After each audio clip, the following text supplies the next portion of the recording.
जय हिंद दोस्तों। 1 फरवरी 2023 को हमारा जो बजट प्रेजेंट हुआ है, आज हम उसके बारे में डिस्कशन करने के लिए तैयार हैं। दोस्तों, बजट 2023 के अंदर छोटी छोटी कन्फ्यूजन्स बहुत हो गई कि स्लैब रेट 7 लाख बढ़ गया है, तो उसके लिए मैंने स्पेसिफिकली एक वीडियो ऑलरेडी बना दी है कि स्लैब रेट 7 लाख नहीं हुआ है, सिर्फ न्यू स्कीम के अंदर रिबेट अप टू 7 लाख हुई है। दोस्तों, स्टैंडर्ड डिडक्शन पहले ओल्ड स्कीम में नहीं मिलती थी, न्यू स्कीम में नहीं मिलती थी, ओल्ड स्कीम में मिलती थी। उसको अब दोनों स्कीम्स में दे दिया गया है 50-50 हज़ार। इसके ऊपर भी एक छोटा सा बवाल ये हो गया कि स्टैंडर्ड डिडक्शन 52,500 रुपये है। तो दोस्तों, ऐसा बिल्कुल भी नहीं है। उनकी जो बजट स्पीच है, उन्होंने वो टैक्स का अमाउंट बताया था कि 15.5 लाख रुपए की इनकम वाले बंदे का 52,500 रुपये का टैक्स बचेगा, ना कि कोई स्टैंडर्ड डिडक्शन 52,500 रुपये की मिलेगी। ये भी मैं उसी वीडियो के अंदर क्लियर कर चुका हूँ। अब दोस्तों, आइए हम आगे पढ़ते हैं।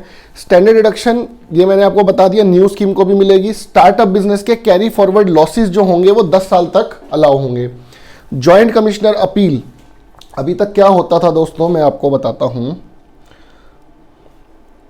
जब भी कभी आपकी डिमांड बनती थी, ऑफिसर, इनकम टैक्स ऑफिसर आपकी कोई डिमांड बनाता है, सपोज 10 लाख रुपए की, तो आप क्या करते हो, आप सबसे पहले CIT अपील्स के पास अपना केस लेके जाते थे। उसके बाद ITAT, अगर CIT अपील्स में आप हार जाते थे तो आप आगे जाते थे ITAT में भी आप हार गए तो आप जाते थे हाई कोर्ट में भी आप हार गए तो सुप्रीम कोर्ट। अब कमिश्नर अपील्स पे ही बहुत सारे केसेस दोस्तों सेटल हो जाते हैं। वाई? क्योंकि इससे आगे खर्चा बढ़ता जाता है और केस जीतने के चांसेस कम होते जाते हैं। तो गवर्नमेंट ने देखा commissioner appeals was overloaded, commissioner appeals में बहुत ज़्यादा लोड हो गया था। तो उन्होंने क्या किया, उन्होंने कहा जी जॉइंट कमिश्नर अपील जो होगी वो फर्स्ट अथॉरिटी होगी, उसके बाद कमिश्नर अपील्स होगी, उसके बाद ITAT, then high court, then supreme court. अब बहुत सारे मैटर्स जॉइंट कमिश्नर अपील्स पे ही निपट जाएंगे। दोस्तों, अब होता क्या है, आपकी जो असेसमेंट करते हैं ऑफिसर, उनके भी कुछ रैंक होते हैं। अच्छा सर, उनके भी रैंक होते हैं? हाँ जी, उनके भी रैंक होते हैं। उनके रैंक क्या होते हैं जी? ACDC, assistant commissioner, deputy commissioner, joint commissioner, commissioner, ये सब आपके असेसिंग ऑफिसर्स हैं। सर CIT तो अपील है। CIT के 2 रैंक हैं जी, कमिश्नर अपील्स और कमिश्नर, अलग अलग रैंक है, अलग अलग ऑफिसर्स होंगे। कमिश्नर अपील वाला होगा वो अपील सुनेगा, कमिश्नर वाला असेसमेंट करेगा बड़े केसेस की। अब एक बात बताइए, अगर आपकी असेसमेंट किसी ACDC ने करी तो क्या JC अपील और JC ये दोनों सेम रैंक ऑफिसर्स होते हैं हमारी नज़रों में? तो आपके केस को देख सकता है JC ने आपकी असेसमेंट करी तो भी JC अपील्स देख सकता है, जॉइंट कमिश्नर अपील।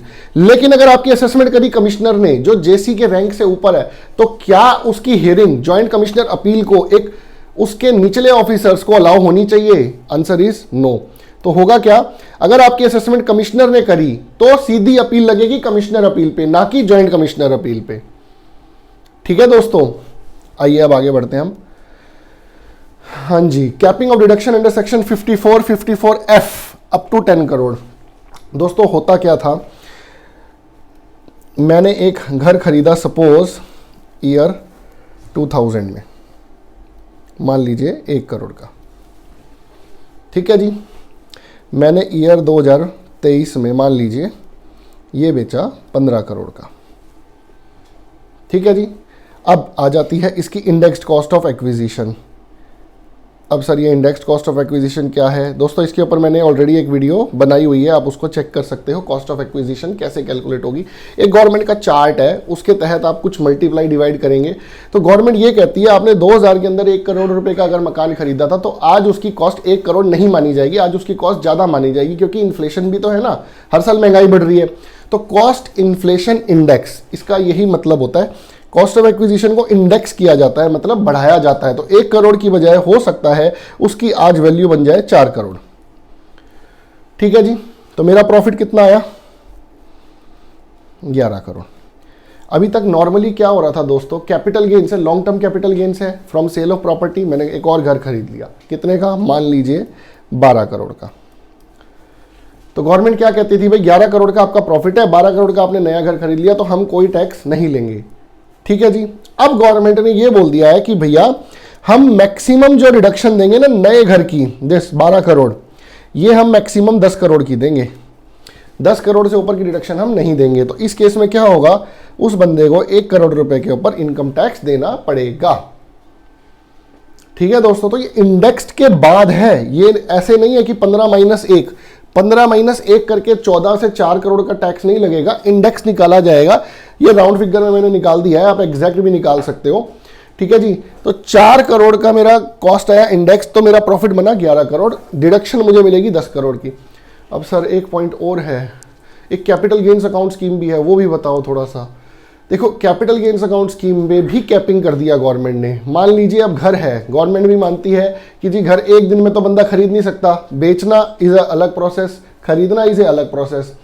अगर आपने बेच दिया और आप खरीद नहीं पाए तो आप कहते हो गवर्नमेंट को भाई अगले 2 साल में मैं घर खरीद लूंगा। तो गवर्नमेंट ने कैपिटल गेन्स अकाउंट स्कीम का एक खाता दिया आपको, जिस बैंक के अंदर आप ये खाता खोल सकते हो। अब गवर्नमेंट ने उसमें भी कैपिंग कर दी है कि भैया कैपिटल गेन्स अकाउंट स्कीम के अंदर भी आप 10 करोड़ रुपए से ऊपर पैसा नहीं डाल सकते। ऑब्वियस सी बात है दोस्तों, अब जब आप उसे निकालोगे पैसे, अगर आप प्रॉपर्टी 10 करोड़ से ऊपर की खरीदते हो तो भी गवर्नमेंट आपको 10 करोड़ का ही टैक्स बेनिफिट देगी। तो इसीलिए कैपिटल गेन्स अकाउंट स्कीम के अंदर भी 10 करोड़ रुपए से ऊपर पैसा अब जमा नहीं हो सकता। ठीक है दोस्तों, चेंजेस इन स्लैब रेट्स दोस्तों हमने ऑलरेडी दूसरी वीडियो में कवर कर लिए हैं। प्रिजम्पटिव टैक्सेशन, सर ये प्रिजम्पटिव टैक्सेशन क्या होता है? देखिए एक सेक्शन है 44 AD 44 ADA income tax act के, ये 2 सेक्शंस हैं। ये एप्लीकेबल होता है जी बिजनेस के ऊपर और ये एप्लीकेबल होता है प्रोफेशन के ऊपर। ठीक है जी, अभी तक क्या था, अगर आपकी सेल 2 करोड़ रुपए है, ठीक है, तो आप प्रिजम्पटिव टैक्सेशन में 2 तरीके के रेट्स ले सकते थे। आप कहते थे जी मेरी मान लीजिए इसकी सेल है, मान लीजिए हम इसकी सेल लिख ही लेते हैं, मान लीजिए इसकी सेल है 1.5 करोड़। ठीक है जी, अब मैं उससे पूछता था क्या आपकी 95% receipts and payment by bank है या नहीं है? वो कहता था यस। तो मैं कहता था जी आपको सिर्फ 6% इनकम मान के हम टैक्स लगा देंगे। 1.5 करोड़ का 6% हुआ मोटा माटी 9 लाख रुपए। मैंने उसे दोबारा पूछा क्या आपकी पेमेंट सारी बैंक से है? उसने कहा नहीं जी। मैंने कहा 8% टैक्स लगेगा। इसमें क्या हुआ? 8%। 8% पे क्या हुआ जी? 1.5 करोड़ का 8% आपकी इनकम मानी जाएगी। इस पे 9 लाख पे यहाँ आपको टैक्स देना है और यहाँ आप 1.5 करोड़ का 8% मान लीजिए 11 लाख आया, तो इस पे आपको टैक्स देना है। ठीक है, मैंने ये एग्जैक्ट नहीं लिखा, जो आएगा आप निकाल लेना। सर तो अब कुछ क्या चेंज किया है गवर्नमेंट ने इसके अंदर? गवर्नमेंट ने अब क्या चेंज किया है, बिजनेस वाले के लिए गवर्नमेंट ने ये बोला है जो प्रिजम्पटिव टैक्सेशन हम 2 करोड़ तक मानते थे, अब आप 3 करोड़ तक प्रिजम्पटिव टैक्सेशन में टैक्स दे सकते हो under section 44 AD for business. मतलब सिर्फ 6% वाला क्लॉज एप्लीकेबल है जी, 8% वाला है तो वही रहेंगे रूल्स। मतलब 2 करोड़ वाली ही टर्नओवर की लिमिट रहेगी for 8% tax, 8% income and then taxes. Sir कुछ समझ नहीं आ रहा है ये तो। देखो क्या हो रहा है, गवर्नमेंट ये चाहती है आप वाया बैंक करो सारी ट्रांजैक्शंस। गवर्नमेंट पूरा डिजिटलाइज लाने की मूड में है आपको, इसलिए उन्होंने क्या किया भाई, प्रिजम्पटिव टैक्सेशन के अंदर लोगों को सहूलियत रहती है कि वो अपने अकाउंट्स वगैरह थोड़ा सा अगर ठीक ना भी बने तो भी कोई बड़ी दिक्कत नहीं है। ऑल्दो जीएसटी के रूल्स अलग हैं, अब मैं इनकम टैक्स की बात कर रहा हूँ खाली। जीएसटी के अंदर आपको प्रॉपर रिकॉर्ड्स बनाने पड़ते हैं। इनकम टैक्स के अंदर अगर आप सेल परचेज की सारी डिटेल्स अपनी इकट्ठी नहीं भी करते हो इनकम टैक्स पर्पस के लिए, तो आप फ्लैट अपनी सेल के ऊपर 6% इनकम दिखा सकते हो और उस पर टैक्स दे सकते हो। ठीक है जी, तो 3 करोड़ की सेल पे मेरा 6% हुआ 18 लाख। 18 लाख का मेरा प्रॉफिट फिक्स हुआ और उसके ऊपर मैं टैक्स दे सकता हूं जो मेरा बनता है। एटीसी वगैरह सब अलाउड है अगर आप ओल्ड स्कीम में हो तो। ठीक है जी, ये रहता है सहूलियत। अदरवाइज टैक्स ऑडिट कराओ, सीए की फीस दो, हमारी फीस दो, उसके बाद आप अकाउंटिंग कराओ पूरी, सारा बैंक रिकंसिलेशन करो, डेटर क्रेडिटर के सारे बैलेंसेस रिकंसाइल करो। उसमें इनकम टैक्स की रिटर्न के अंदर आपको सिर्फ सेल डालना है और प्रॉफिट डालना है, इनकम टैक्स की रिटर्न तैयार। ठीक है दोस्तों, तो वो थोड़ी सहूलियत रहती है, इसलिए लोग उसको फॉलो करते हैं। लेकिन गवर्नमेंट कह रही है भाई सहूलियत 2 करोड़ से 3 करोड़ सिर्फ उनको मिलेगी जिसकी 95% पेमेंट्स एंड रिसीट्स, मतलब आपके 95% वेंडर्स आपको पेमेंट बाय बैंक करते हो और आप सारे बंदों की पेमेंट 95% बंदों की payment 95% of the amount of income of expenses via bank करो, ठीक है। वरना 2 करोड़ की लिमिट है। 8% वाले अगर आप प्रॉफिट क्लॉज में जा रहे हो तो 2 करोड़ ही लिमिट है, उसके लिए 3 करोड़ नहीं हुई है, ठीक है दोस्तों। अब आ जाते हैं जी प्रोफेशनल्स के ऊपर। प्रोफेशनल्स कौन हो गए जी? सीए, सीएस, सीडब्ल्यूए और आपके doctors, advocates, we all are professionals. और भी होंगे, लिस्ट आप देख लीजिएगा। अगर आप प्रोफेशनल हो, आप सर्विस प्रोवाइडर हो, तो गवर्नमेंट कहती है भैया 6-8% प्रॉफिट नहीं है, प्रोफेशनल्स का प्रॉफिट ज़्यादा है, ठीक है जी। तो गवर्नमेंट कहती है आपको मिनिमम 50% प्रॉफिट माना जाएगा आपका। अगर आपकी सेल 50 लाख है तो 50% प्रॉफिट हुआ जी आपका 25 लाख रुपए। 25 लाख पे टैक्स दो। देखो गवर्नमेंट प्रोफेशनल्स को छोड़ती ही नहीं है। बिजनेस क्लास को 6-8% पे टैक्स देना है, हमें 50% पे टैक्स देना है। अगर 50% प्रॉफिट मैं नहीं दिखा रहा हूं तो मुझे टैक्स ऑडिट कराना पड़ता था। Same is the case business के साथ। अगर मैं 6% या 8% प्रॉफिट नहीं दिखा रहा था तो मुझे टैक्स ऑडिट कराना पड़ता था। सीए सर्टिफाई करेगा कि भैया इस धंधे में प्रॉफिट कम है। अब गवर्नमेंट ने इसको भी चेंज किया और इस बार बोला भाई 50 लाख तक की रिसीट्स है। अभी तक तो हम 50 लाख से ऊपर की सेल होते ही साथ कहते थे टैक्स ऑडिट कराओ। अब गवर्नमेंट ने कहा जी इस लिमिट को भी 75 लाख करो। 75 लाख तक अगर आप 50% प्रॉफिट दिखा रहे हो तो हम टैक्स ऑडिट आपका नहीं कराएंगे, प्रोवाइडेड सेम वही कंडीशन आपकी 95% receipts are via bank. Receipts as well as payments, please note, receipts as well as payment. आपकी 95% रिसीट्स और पेमेंट वाया बैंक हो। थोड़ा सा टफ है ये, बहुत मुश्किल से मैनेज करना पड़ता है। ये 95% is very very tough to manage, ठीक है दोस्तों। चलिए अब ये पॉइंट क्लियर हो गया। अब हम आगे बढ़ते हैं।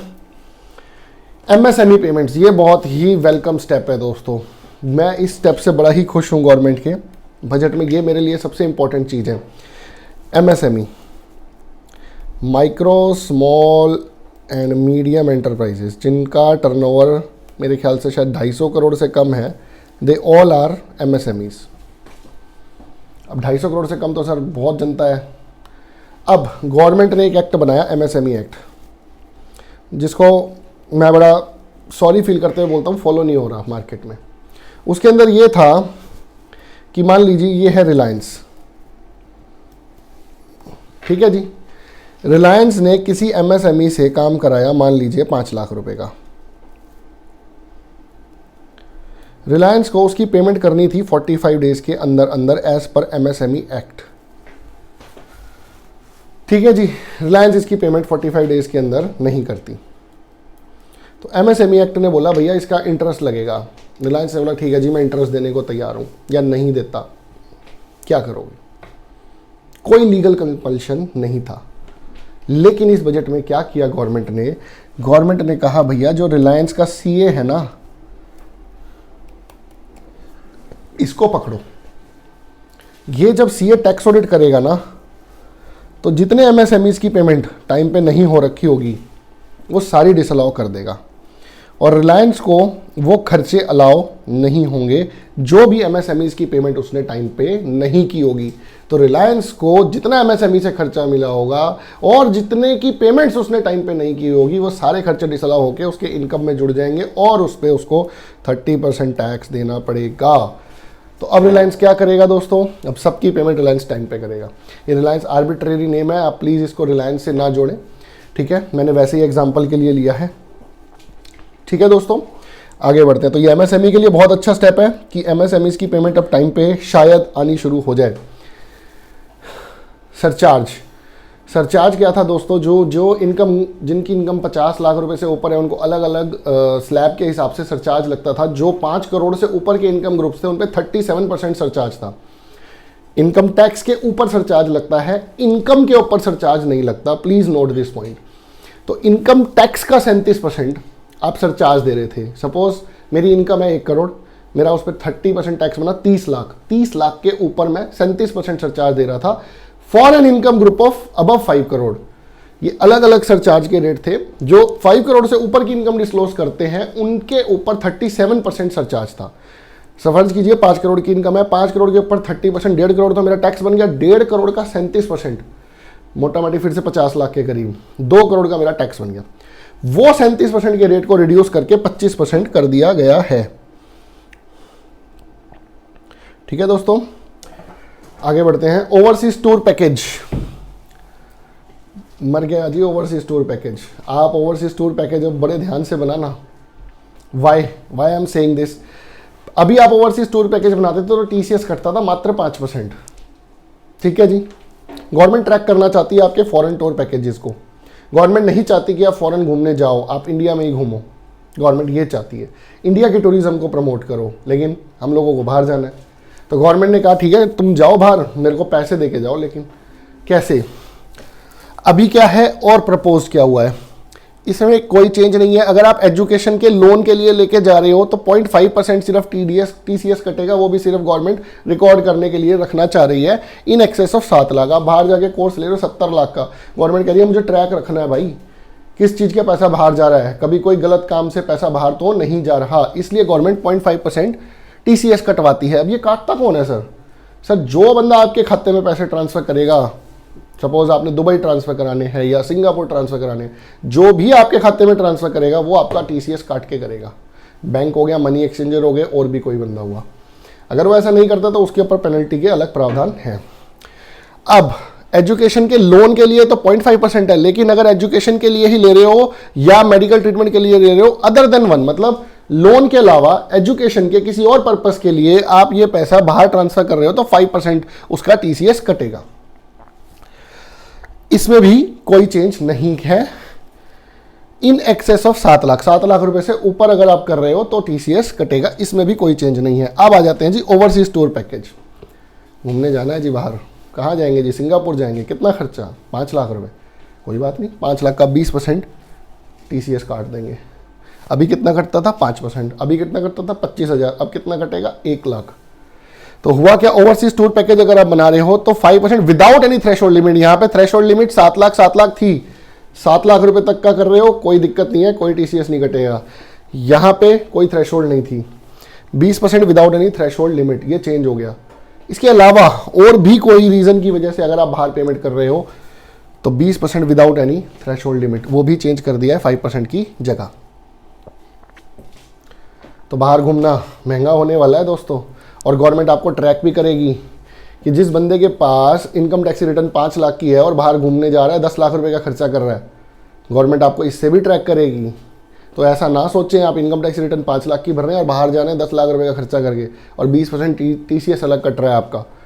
तो इसको गवर्नमेंट पूरा ट्रैक करने के मूड में है दोस्तों। तो मेरी रिक्वेस्ट है कि प्लीज़ आप इसको देख के करें।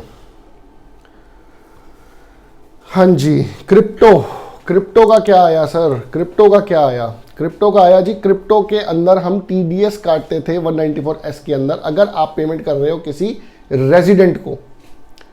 हमारे यहाँ इंडिया में लोग बड़े समझदार हैं, उन्होंने क्या किया, इंडियन एक्सचेंज पे काम ही करना बंद कर दिया, उन्होंने उठा के फॉरेन एक्सचेंज पे ले गए। रेजिडेंट को पेमेंट करनी है ना, हम नॉन रेजिडेंट को पेमेंट करेंगे।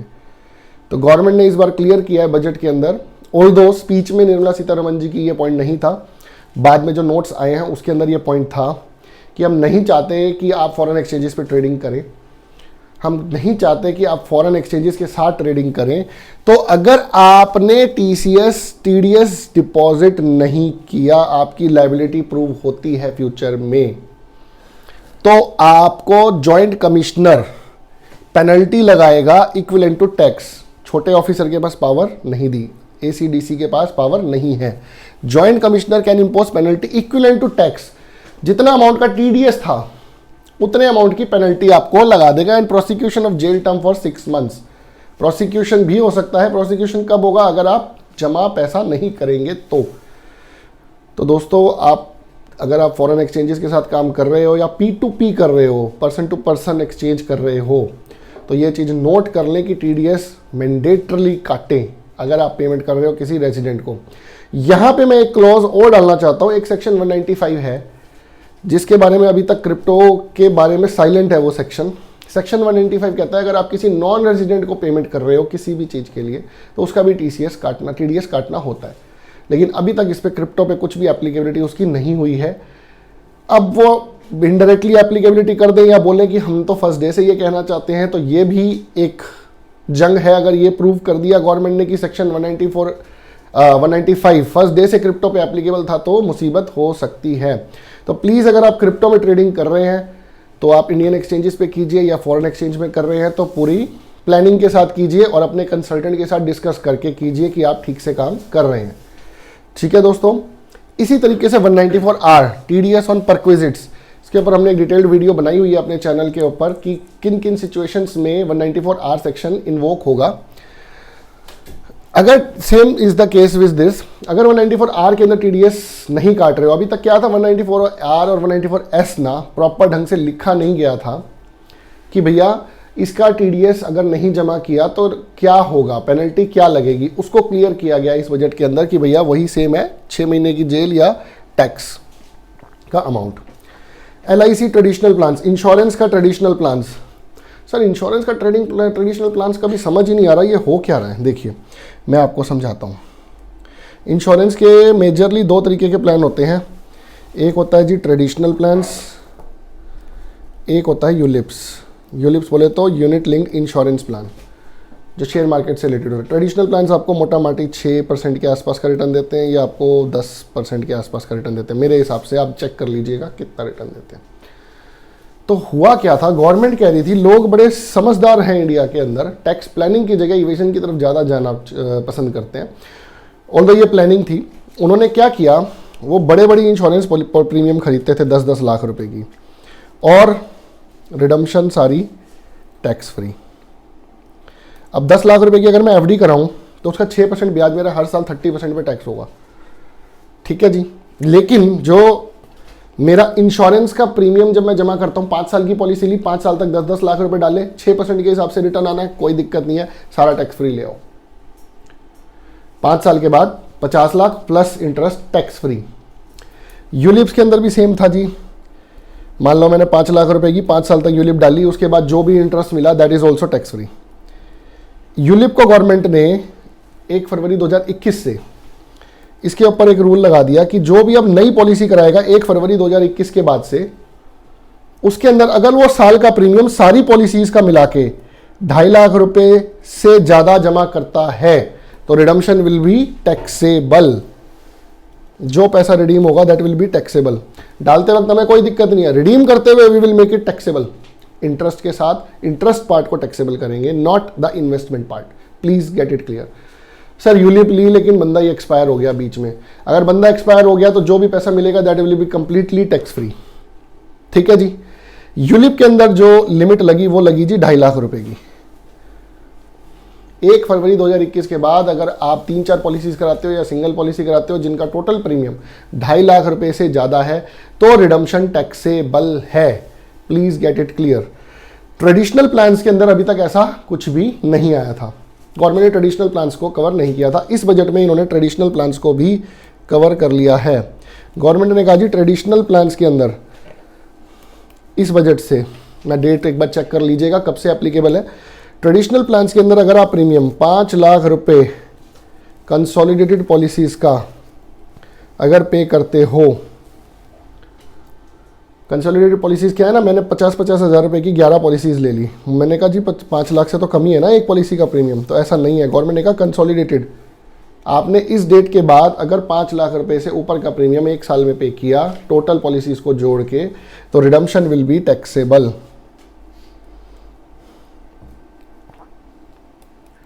डालते वक्त तो डालो, हमें कोई दिक्कत नहीं है, रिडम्पशन विल बी टैक्सेबल। इसीलिए 1 फरवरी को इंश्योरेंस पॉलिसीज के शेयर्स काफ़ी माइनस गए थे, अगर आप नोट करें पॉइंट तो। वाई? बिकॉज अब लोग बड़ी पॉलिसीज नहीं लेंगे। ठीक है दोस्तों, इसके अंदर भी सेम रूल वही है, अगर बंदे की डेथ हो जाती है during the term of policy तो that will be tax free. अब मरने के लिए तो कोई बंदा टैक्स नहीं बचाएगा ना, मरना थोड़ी चाहेगा कोई भी बंदा, गवर्नमेंट ये कहती है। तो मरते हुए बंदे को छोड़ दिया गवर्नमेंट ने, शुक्र है। ठीक है जी, interest on borrowed capital and cost of acquisition, ये भी बड़ा ही अच्छा दिलचस्प पॉइंट आया इस बजट में। शायद थोड़ी टैक्स प्लानिंग करते थे हम लोग, या हम तो नहीं करते थे, कुछ लोग करते थे। मैंने सपोज कीजिए घर खरीदा 50 लाख रुपए का, मान लीजिए 2010 में। इस पे मैंने लिया लोन, हर साल मैंने दिया इंटरेस्ट। इंटरेस्ट को मैंने सेक्शन 24 के अंदर डिडक्शन क्लेम कर लिया। लेते हो ना, 24B है शायद से, लेते हो इंटरेस्ट की डिडक्शन 2 लाख रुपए की होम लोन के इंटरेस्ट की, हर साल लेते जा रहे हो, 5 साल तक लिया मान लीजिए, ठीक है जी। हर साल 2-2 लाख रुपए, 5 साल तक मैंने 10 लाख रुपए अपनी इनकम टैक्स में मैंने 2-2 लाख रुपए हर साल के हिसाब से रिडक्शन लेता चला गया। अब आया जी बेचने का साल 2021, मैंने मान लीजिए 5 साल के बाद लोन ख़त्म कर दिया, ठीक है जी। 2021 का साल आया, मैंने कहा हाँ जी बताओ कितने का बिका। क्लाइंट ने बोला जी 70 लाख का बेच रहा हूँ। मैंने कहा ठीक है जी, 70 लाख का सेल है, परचेज कॉस्ट कितनी है जी आपकी। मैंने कहा 50 लाख। उसने बोला नहीं जी 50 लाख तो मैंने पेमेंट किया प्रॉपर्टी खरीदने का और 10 लाख का मैंने ब्याज भी तो दिया, तो कॉस्ट आप 60 लाख करो, कॉस्ट आप 60 लाख करो। बताओ दोस्तों क्या ये ठीक है? आपने 2-2 लाख रुपए 5 साल तक इंटरेस्ट की डिडक्शन अलग ले ली, और आप दोबारा जब बेच रहे हो तब गवर्नमेंट को कह रहे हो बेचते हुए मेरे को ये 2-2 लाख रुपए इंटरेस्ट जो मैंने पे किया है ये मेरे प्रॉफिट में निकालने के लिए माइनस करो, और मैं 70 - 60 10 लाख रुपए पे इनकम टैक्स दे देता हूँ। इंडेक्स्ड कॉस्ट नहीं निकाल रहा हूँ मैं यहाँ पे, ठीक है, सिंपल समझाने के लिए आपको। तो गवर्नमेंट ने यही कहा इस बजट के अंदर कि भैया जो इंटरेस्ट की डिडक्शन आपने सेक्शन 24 में ले ली है, प्लीज इसको सेल करते हुए दोबारा इसको 50 लाख ट्रीट किया जाए। जो इंटरेस्ट आपने डिडक्शन ले लिया है वो माइनस नहीं होगा। अगला पॉइंट, सर मैंने इंटरेस्ट तो हर साल 2.5 लाख रुपए जमा किया था, डिडक्शन तो गवर्नमेंट ने 2-2 लाख की ही दी थी, तो क्या अब मेरी कॉस्ट वो 50,000 तो बनेगी जो मैंने एक्स्ट्रा इंटरेस्ट दिया जिसकी गवर्नमेंट ने मुझे डिडक्शन नहीं दी? आंसर इज यस, वो आपकी कॉस्ट बनेगी। गवर्नमेंट ने ये बोला जो डिडक्शन आपने क्लेम की है उतना अमाउंट हम आपकी कॉस्ट में नहीं जोड़ेंगे, ठीक है दोस्तों। तो अगर आपने इंटरेस्ट ज्यादा जमा किया है तो उसको आप कॉस्ट में बकायदा जोड़िए, ठीक है जी। TDS carry forward in future year when income shown in past year. अच्छा जी, ये एक बड़ा ही अजीब सा प्रॉब्लम आ रही थी इंडस्ट्री को, जिसको इन्होंने इस बजट में सॉल्व किया। मान लीजिए 2019 के अंदर मैंने सेल दिखाई, मान लीजिए 1 करोड़ रुपया, मैंने गवर्नमेंट को कुछ सप्लाई की थी या किसी भी बंदे को कुछ सप्लाई की थी और वो कंटिन्यूस सप्लाई चल रही थी, मतलब कंटिन्यूस मैं कंस्ट्रक्शन कर रहा था घर की किसी की, जिसका उसने उस साल में टीडीएस नहीं काटा, घर की या ऑफिस की, जो भी मर्जी केस लगा लीजिए, गवर्नमेंट को कुछ सप्लाई की थी। 2022 में जब वो पूरा हुआ तो उसने मेरे इस सेल के ऊपर भी टीडीएस 2022 में काट दिया। अब 2022 में मैं धंधा ही बंद कर चुका, काम किया, इसका कंप्लीट किया, धंधा ही बंद कर दिया, मेरी इस साल की सेल है 0। जो बंदे इनकम टैक्स रिटर्न्स भर रहे हैं उनको पता होगा कि आप टीडीएस क्लेम कैसे करोगे। जब आप इनकम कुछ डालोगे तभी तो टीडीएस क्लेम करोगे। आप सेल दिखा रहे हो 0 और टीडीएस दिखा रहे हो मान लीजिए 1 लाख रुपए, तो इनकम टैक्स रिटर्न आपकी डिफेक्टिव हो जाएगी, प्रोसेस नहीं होगी, आपका रिफंड भी नहीं आएगा। तो गवर्नमेंट ने कहा भाई ये तो बड़ी प्रैक्टिकल प्रॉब्लम है, बंदे ने 2019 में सेल दिखा दी थी, अब 2022 में दोबारा थोड़ी सेल दिखाएगा, और 2019 की रिटर्न को अमेंड भी नहीं कर सकता। अब मेरे पास कोई राइट नहीं है रिटर्न अमेंड करने का। उस बंदे ने 2019 में तो टीडीएस काटा नहीं, आज 2022 में टीडीएस काट दिया, अब मैं क्या करूं, मैं तो फंस गया। तो गवर्नमेंट ने कहा, सुनिए हमारी बात, असेसिस की बात सुनिए, और गवर्नमेंट ने कहा भैया एक काम कर, 2022 के अंदर ना अपने असेसिंग ऑफिसर को एक लेटर दे दे, उसमें बता दे तेरा क्या प्रॉब्लम है और क्यों तूने ये रिटर्न में इनकम तो नहीं दिखा रहा। असेसिंग ऑफिसर लेटर इशू करके और तेरे रिफंड को पास करवा देगा। ठीक है दोस्तों, प्रैक्टिकल प्रॉब्लम थी, ठीक है, गवर्नमेंट ने अच्छा स्टेप लिया, इसमें कोई दो राय नहीं है। अपडेटेड रिटर्न नया कंसेप्ट आया था पिछले बजट में, बजट 2022 में, राइट। अच्छा जी, इसमें एक प्रॉब्लम आ गई, updated return. Sir updated return में क्या प्रॉब्लम आई? देखिए मान लीजिए मैंने रिटर्न पहले ही भर दी थी, या ये मानिए मैंने रिटर्न नहीं भरी थी, चलिए मेक इट सिंपल, मैंने रिटर्न नहीं भरी थी, ठीक है जी। मेरा TDS कटा हुआ था मान लीजिए 1 लाख रुपए। जब मैंने अपडेटेड रिटर्न बनाई तो मान लीजिए मेरा टैक्स आया, पेबल आया 1.5 लाख रुपए। सेक्शन 234A B C जो भी इंटरेस्ट लगते हैं वो सारे इंटरेस्ट गवर्नमेंट ने कैलकुलेट करने शुरू कर दिए। तो आइडियली क्या इंटरेस्ट 1.5 लाख पे कैलकुलेट होना चाहिए या 1.5 लाख माइनस 1 लाख होना चाहिए जो मेरा TDS कटा हुआ है? प्रॉब्लम समझ में आई? मेरा TDS ऑलरेडी 1 लाख रुपए कटा हुआ था, मैं नॉर्मल ITR भरता हूं तो वो TDS लेस होके इंटरेस्ट लगता है, लेकिन क्या अपडेटेड रिटर्न के अंदर इस 1.5 लाख रुपए पे इंटरेस्ट लगना चाहिए 234 ABC का, या 1.5 लाख माइनस 1,50,000 रुपए के ऊपर? आंसर इज माइनस करके लगना चाहिए था।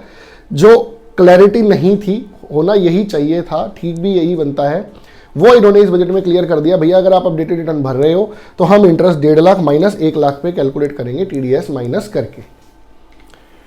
ठीक है दोस्तों,